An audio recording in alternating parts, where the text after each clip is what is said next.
Hi, I'm Steph, the digital product designer behind the YouTube channel Steffi Irwin, where I chat all things digital wellness. And today, in my fourth video of the Attention Project, my 2.5-month challenge to reduce my screen time, engage more with the world, and use apps in a way that serves me rather than doesn't serve me.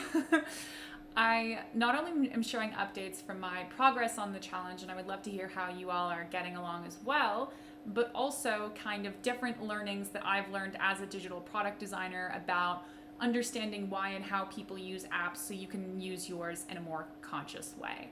So before I get into the details of this video, which as you can see from the title is why you're addicted to social media and how to escape, I'm going to share my update. So to be totally real, the challenge has been quite difficult. I've been struggling lately with making time for my reading and my journaling. I had a few days where I was really stressed and I didn't carve out the time to go on my content-free walk, but I'm proud to say I am back. And for those of you who aren't familiar with the challenge, I'll put the rules here. I'll put the rules of the challenge here so you can screenshot, and I'll also link the first video so you'll be totally informed about how to join the challenge. So without further ado, here is kind of my little roundup psychological explanation about why you're addicted to social media, using the examples of Instagram, Snapchat, and TikTok, all to help you with using it a bit more consciously. As app designers, we think about everything in journeys and the key tasks within an app that you need to complete, and as well the tasks that we want you to complete. In order for us as the business to get you to complete the tasks we want you to complete, there's a little thing called a habit loop. In this habit loop, there's a cue, there's an action, and there's a reward. So something like a new email, a new message, a new Instagram story lighting up, that's an example of a reward, and that gives you a hit of dopamine that you crave so badly. In particular, in the whole world of rewards, the most compelling one is the variable reward. So think about it like a slot machine. You don't know what you're gonna get. There's gonna be something there, you don't know what.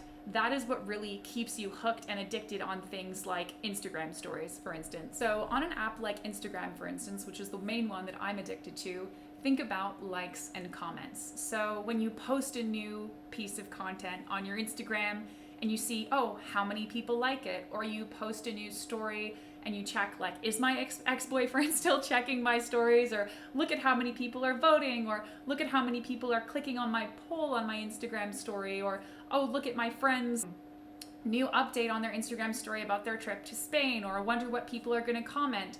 You get feedback, but you don't really know what the feedback is going to be, and that's what keeps it exciting. Additionally, there's also the pressure of fear of missing out. So not only do people post things at random times, but also stories only stay live for 24 hours. So there's this pressure to kind of constantly check the app to stay up to date with your friends and what they're doing. While highlights on Instagram pages are still an interesting feature, they don't really have the lure and the pull of Instagram stories because of their timeliness. In addition to stories on Instagram, likes and comments, which are features that have been around really since the dawn of social media, there's also the infinite scroll of the feed. So the team have actually put in discoverable content from people that you don't even follow. And in your Discover tab as well, there's an infinite scroll based on the content that you engage with. And that really goes so that you don't stop. So like if you follow a limited number of people, it kind of goes off of the people you follow and suggests you content based on that. All of this is intentional, and all of it's based on your behavior and constantly monitoring everything you're doing. So whether you're spending a certain amount of time on a video or a certain amount of time on an image, or you like an image, or you save something from an image, the app takes all these things into consideration and then feeds you content accordingly so it can keep you on the feed for the longest amount of time possible. So another app that people are really addicted to is TikTok, to the extent that I'm honestly afraid to use it.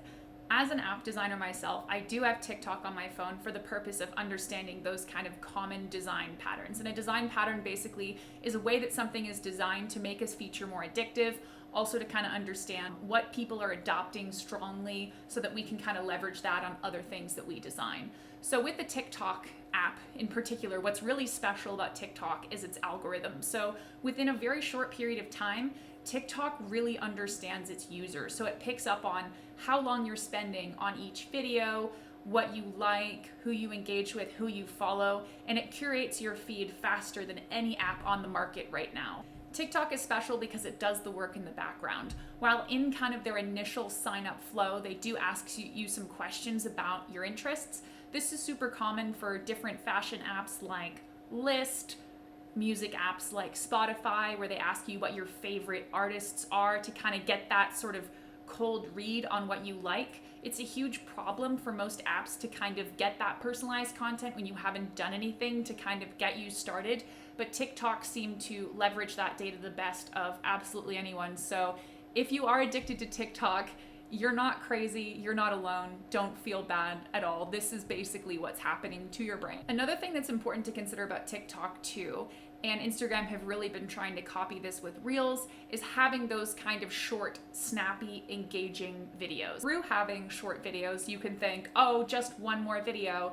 Oh, it's not that long. Similar to stories, it's all kind of quick and time bound to a very short amount of time. The thing about that short amount of time is because it's quick, the people who create them make them as snappy and engaging as possible. So you think, oh, this is just a short video, but before you know it, and I'm sure we've all been there, 3 hours have passed and you're just scrolling on TikTok and you're not actually going out, seeing your friends and living your life. And with TikTok as well, there is an element of variable reward because not every video hits 2, but through their algorithm where you can skip a video, it'll figure that out and it'll generate you content that resonates more. While not every video hits, that in a way kind of plays into the principle of variable reward, and you can skip content and kind of give TikTok those signals about what you like and don't like so it can keep you on the app for even longer. Now the next app I want to discuss is another one that I have kind of dialed back from that I used to use when I was younger and I know is more popular with people in their early 20s and teens, and that is Snapchat. So Snapchat is interesting because while elements of gamification do exist on other social media apps,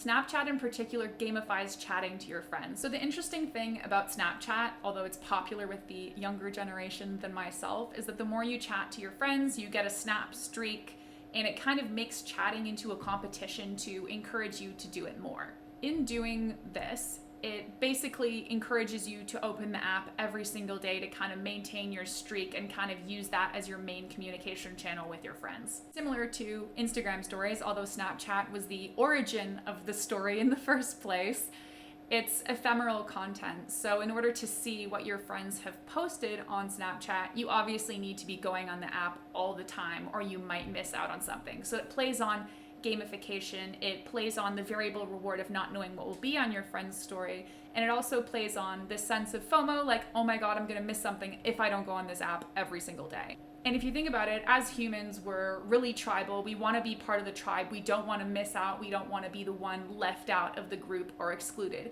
And social media kind of gives us a way to feel like we're part of the group without having to leave our house. And if your streak on Snapchat's about to end, there's also a little hourglass notification thing.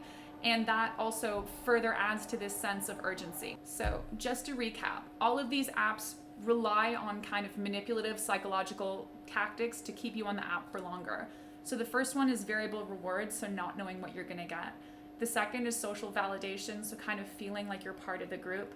The third one is FOMO, so not knowing, if you're off the app, if you're living your life on a hike, you're like, oh no, maybe I'm missing something. And the final one is gamification, so kind of making the experience into this fun game that you want to win and kind of bringing out your inner primal drive to be the best. So it's not random, it's deliberate. These apps are definitely playing with your mind. So if you want to break free, the first step is awareness in this journey. So I'm curious, have you heard of these psychology principles before that people use when they're designing apps? Have you kind of noticed this sense of FOMO? Why do you think you're addicted to Instagram? Is it for a different reason? I'd love to hear in the comments. I'd love to hear on social media. I'm at Steffi Irwin on all channels. Thanks so much for watching, and let me know if you join the Attention Project Challenge and how you're getting on with things. And yeah, thanks so much.